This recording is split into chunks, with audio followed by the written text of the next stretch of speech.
In the vast landscape of Hindu thought, there are concepts meant for open discussion, and others that are deliberately shrouded in silence. Yakshini Sadhana belongs to the latter. It's a practice that sits at a chilling crossroads of ancient Tantra, human desire, and psychology. And unlike most spiritual ideas, it was never designed to be explained clearly. In Hindu tradition, not all knowledge is meant for everyone. Some ideas are intentionally fragmented, whispered, or surrounded by warnings instead of explanations.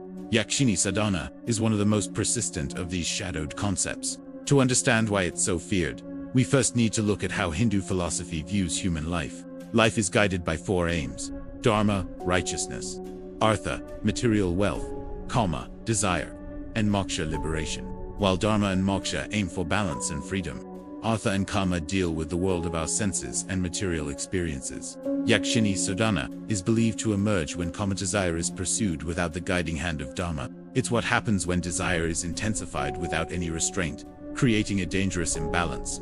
Now, who or what are Yakshinis?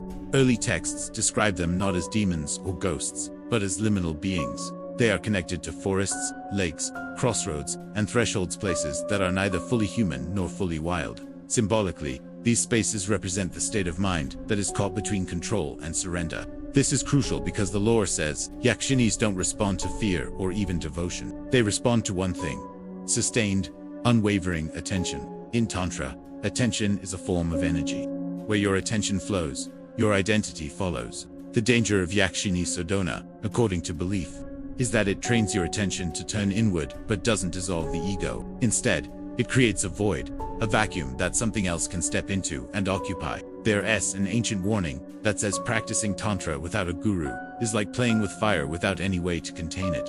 The guru isn't just a teacher, they are a stabilizing force, a grounding presence that prevents the practitioner from mistaking their internal visions for external reality. In almost every Yakshini legend, this guide is conspicuously absent. The practitioner isolates themselves, believing that solitude will bring them power. But what they don't realize is that isolation also removes any chance for correction. It's a self-imposed echo chamber. Over time, folklore describes a slow, quiet erosion of all the things that anchor a person to ordinary life. Their sleep becomes erratic. Hunger simply fades away. Social interaction starts to feel pointless. They might avoid mirrors, not out of fear, but from a strange discomfort, as if the person staring back is no longer familiar. Families of those who have walked this path often describe a chilling calm, not distress or panic. The individual withdraws, but they are not agitated. They might smile to themselves, listen to something no one else can hear. They become shells. The houses associated with these stories are also described as being subtly altered, not haunted in the typical sense. A lamp might flicker with no breeze. A light might turn on at the exact same hour every night. A faint, recurring scent, often flowers mixed with oil or damp earth, might appear out of nowhere. These small details are significant. They reinforce the idea that a Yakshini's presence isn't chaotic or violent. It's orderly, routine, and deeply intimate. Priests who speak about these beliefs always cautiously say that Yakshinis don't dominate through force, because force invites resistance. Instead, they dominate through familiarity. The presence becomes normal, then accepted, and finally, expected. This is why these stories rarely involve screams, violent possessions, or jump scares. The real horror isn't in destruction, it's in replacement. The practitioner either vanishes completely, or they remain physically present, but are psychologically absent. Their consciousness replaced by something else, responding to a world no one else can perceive. From a symbolic standpoint, Yakshini Sadhana can be seen as a cultural warning against shortcuts, not just spiritual ones, but emotional ones too. Hindu philosophy consistently warns that any experience pursued without discipline will eventually consume the seeker. Yakshini legends just give this internal process a face and a name. Modern psychology offers its own explanations for such phenomena. Prolonged isolation, obsessive fixation, sleep deprivation, all of these can produce incredibly vivid sensory experiences and hallucinations. Hindu thought doesn't necessarily reject this. In fact, many scholars argue that these legends were deliberately encoded as myths, because a story can preserve a deep psychological truth more effectively than a dry set of instructions. But believers offer a very unsettling counterpoint. Yakshim stories, found across different regions, languages, and centuries, all follow the exact same pattern. It always starts with isolation. Then comes the gradual withdrawal. And finally, the loss of identity. There's never a dramatic climax. just an eerie, profound silence. It is this unnerving consistency that keeps the belief alive, generation after generation. In our modern world, the lore has adapted seamlessly. The ancient forests have become locked rooms. The forbidden manuscripts are now obscure bits of information found online without context. The old oil lamps have been replaced by electric lights that flicker, but the core pattern remains unchanged.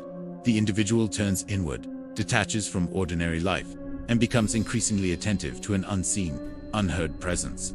Hindu philosophy teaches that liberation moksha requires a conscious, deliberate withdrawal of our attention from the world. Bondage, on the other hand, happens automatically through unchecked desire. Yakshini Sadhana, therefore, isn't portrayed as something evil. It's portrayed as something irreversible. Once your attention crosses a certain threshold of intensity and focus, reclaiming it becomes almost impossible. This is why elders warn that these stories should never be discussed lightly. In the world of Tantra, even talking about something is a form of engagement, a way of directing your attention.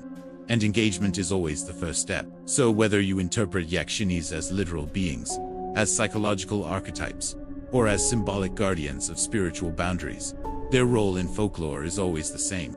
They exist to remind us that not all experiences are meant to be pursued. Not all knowledge is meant to be accessed, and not all presences are meant to be acknowledged. Yakshini stories endure because they don't tap into our fear of death. They tap into a much deeper fear, the fear of erasure, the terrifying idea that something can slowly, quietly take over your life without force, without a sound, and without any resistance from you. And perhaps that's the ultimate reason these legends are never taught openly. They are hinted at, avoided, and whispered. Because according to the belief, your attention itself is an invitation. And once that invitation is sent and accepted, your attention might not come back.